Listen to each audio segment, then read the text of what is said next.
Si Aling Ising, isang ina, isang OFW, 5 taon na siya nagtatrabaho sa Hong Kong, malayo sa asawa at mga anak. Hawak niya ang lumang litrato, nakangiti siya rito kasama ang pamilya.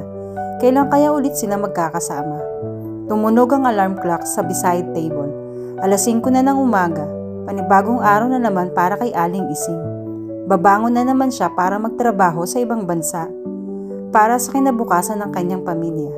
Nanginginig ang kamay ni Aling Ising habang binabasa ang liham ng anak. "Nay, kailan ka po uuwi?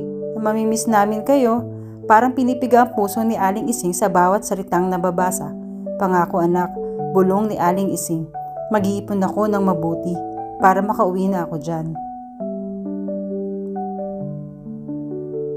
Mahirap ang buhay sa ibang bansa, lalo na kung malayo ka sa pamilya mo. Araw-araw, hinahanap ni Aling Ising ang mga anak.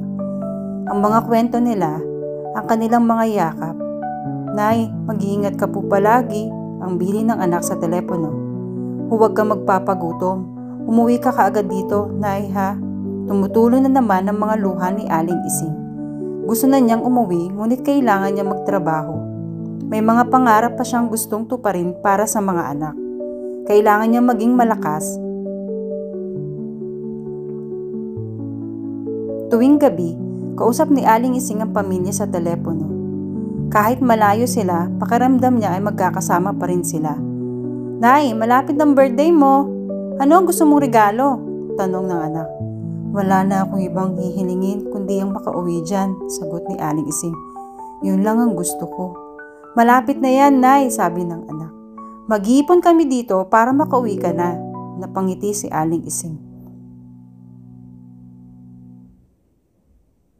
Sa bawat sentimong naiipon ni Aling Ising, palapit ng palapit ang pangarap niyang makauwi. Pangarap niyang makasama ang pamilya sa hapagkainan. Pangarap niyang maihatid ang mga anak sa eskwela. "Konting tiis pa," bulong ni Aling Ising sa sarili. Malapit na. Isang araw, matutupad din ang kanyang mga pangarap. Makakauwi na siya at sa wakas, magiging buo na ulit ng kanilang pamilya.